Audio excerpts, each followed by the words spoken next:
Saturday early morning 4కి లేచి ఇల్లంతా క్లీన్ చేసి ఈ పూజనైతే స్టార్ట్ చేశాను. సో, నేను నార్మల్‌గా యూట్యూబ్‌లో చూసి ఈ పూజా విధానం అయితే ఫాలో అయ్యాను. సో, కంప్లీట్ వ్లాగ్ త్వరలోనే ఛానల్‌లో పోస్ట్ చేస్తాను. రెగ్యులర్‌గా ఛానల్‌లో చూడండి. సో, ముందు రోజు ఫ్లవర్స్ తీసుకొచ్చుకొని ఎర్లీ మార్నింగ్ మాత్రం వీటిని అల్లి ఫైనల్‌గా ఇట్లా చేశాను. సో, మేముండేది రెంటెడ్ హౌస్‌లో కాబట్టి నేను సెపరేట్‌గా దీనికి కావాల్సిన సామాన్లన్నీ బయట షాప్‌లో తీసుకొనొచ్చాను. పీట కానివ్వండి, అన్నీ కూడా వుడ్ రిలేటెడ్‌ది నార్మల్‌గా దొరుకుతుంది కదా! సో, అట్లా తీసుకున్నాను.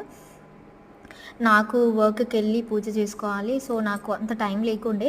సో, నేను మార్నింగే లేసి పూజ విధానం అంతా కంప్లీట్ చేసుకున్నాను. చాలా ఐటెమ్స్ అయితే చేయలేదు. బట్ మనస్ఫూర్తిగా అయితే దేవుడికి మొక్కుకున్నాను. అండ్ నేను స్టార్టింగ్‌లో చేసినప్పటికంటే ఇప్పటికి చాలా వత్తులు చేసుకోవడం గానీ, అవన్నీ పెట్టడం గానీ, అవన్నీ కూడా నాకు మంచిగా అనిపిస్తుంది. సో, ఫీలింగ్ సో హ్యాపీ ఈ పూజ చేసుకుంటుంటే.